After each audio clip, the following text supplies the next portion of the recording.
I be moving. Whipping the foreign, I'm cruising. The money I'm speaking is fluent. All of my business booming. Stacking my cash in abundance. All of my family funded. Finally got what I wanted. Life is amazing, I love it. Everyone know that I run it. Yeah, look at me now, I came up. I've been thinking back then when I almost gave up on the game cause I never got it my way. Yo les postos, c'est Sacha, bienvenue dans cette nouvelle vidéo Mercato et actualité du football. Et on commence avec Kylian Mbappé qui s'est exprimé sur son avenir et ses ambitions. Voilà, même s'il n'a pas explicitement abordé son avenir, il a tout de même réaffirmé son envie de gagner un titre majeur avec le Paris Saint-Germain, où il cite « Mes ambitions sont de continuer de gagner avec l'équipe nationale. On a l'Euro la saison prochaine et on veut le gagner. J'ai aussi comme grande ambition de gagner une Coupe d'Europe et faire partie de l'équipe qui remporterait la première Ligue des Champions de l'histoire du Paris Saint-Germain. Ce serait vraiment très spécial. » Il revient aussi pour le Ballon d'Or. Quant au Ballon d'Or, il y pense forcément, mais il cite « Ce serait bien de le gagner, mais ce n'est pas quelque chose qui m'empêche de dormir la nuit.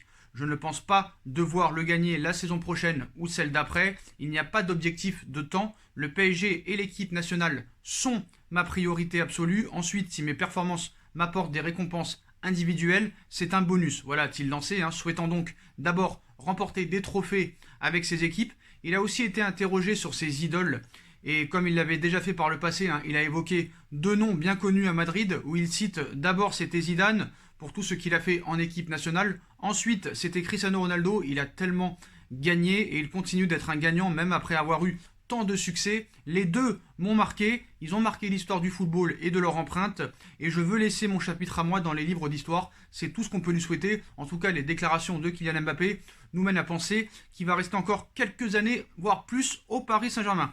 On enchaîne avec le Mercato, et on commence par le Real Madrid, qui prolonge Casemiro jusqu'en 2023, à l'approche du Mercato. Il est l'heure pour les clubs de faire un point contractuel avec leurs joueurs. Dans cette optique, le Real Madrid a décidé de prolonger Casemiro.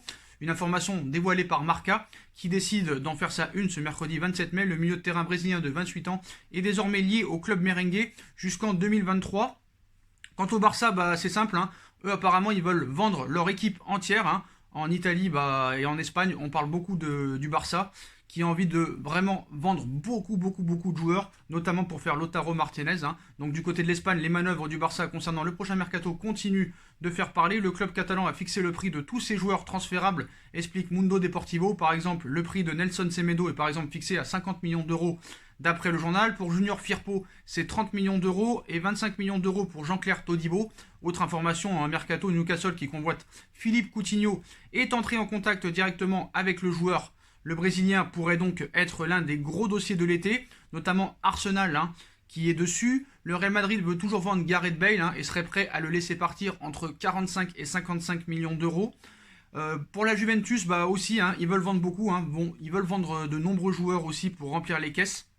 Donc la Juve est vendeur notamment de Pjanic et beaucoup d'autres joueurs. Donc ça va être intéressant aussi de suivre du côté de la Juve. Donc cet été, ça va être un mercato aussi vraiment sur les échanges et peut-être sur les ventes. Mais sur les achats, ça va être compliqué vu cette crise qui s'annonce.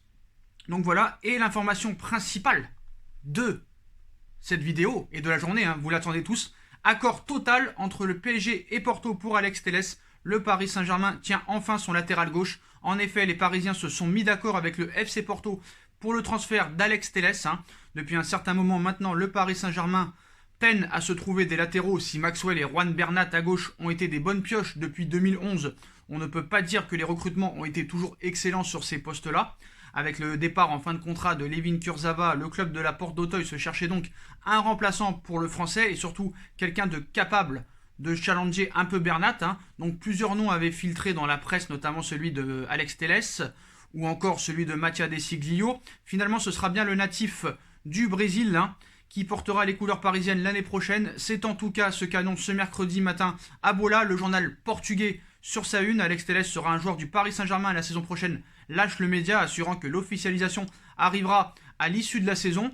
Donc le joueur né le 15 décembre 1992, 27 ans, était arrivé à Porto en 2016 après un prêt à l'Inter de Milan et lui est resté une année de contrat. Les négociations non, semble-t-il pas vraiment traîné puisque Porto demandait 30 millions d'euros alors que le PSG proposait 20 et que finalement l'accord aurait été trouvé contre la somme de 22 millions d'euros. Les deux formations ont donc coupé la poire en deux et se sont retrouvées sur une indemnité de transfert. Donc voilà, avec un salaire estimé à 108 000 euros par mois. Il représente aussi une belle affaire financière pour le Paris Saint-Germain qui n'aura pas à dépenser des 1000 et des 100 pour le convaincre.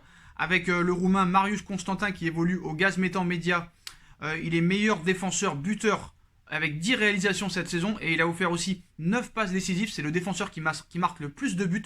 C'est quand même ça, c'est quand même à noter. Donc reste maintenant à savoir s'il arrivera à prendre la place de Juan Bernat au cours de la prochaine saison. Est-ce que ça va être une doublure de Juan Bernat ou ça va être vraiment une opposition, voilà. Vraiment une opposition. Est-ce que les deux sont des titulaires en puissance? C'est ça qu'il faudra voir. Voilà les postos, donc voilà l'information principale. Un accord total entre Alex Telles et le Paris Saint-Germain pour un contrat de 4 ans et un transfert qui va se faire entre 22 et 25 millions d'euros. Le Paris Saint-Germain tient son latéral gauche. Donc voilà pour toutes les informations mercato dans cette vidéo. J'espère que ça vous a plu. Si ça vous a plu, n'hésitez pas à bombarder la barre de like. On like, on partage, on commente, on s'abonne, on active la petite cloche pour être tenu au courant des vidéos qui vont sortir. On me rejoint sur mes différents réseaux sociaux ainsi que sur Utip, ainsi que sur ma deuxième chaîne YouTube No Feeling si ça vous intéresse. Tout sera en lien en bas en description. Voilà les postos, bienvenido Alex Telles. Moi je vous souhaite une bonne continuation, prenez soin de vous et à très vite pour une nouvelle vidéo les postos. Tchuss.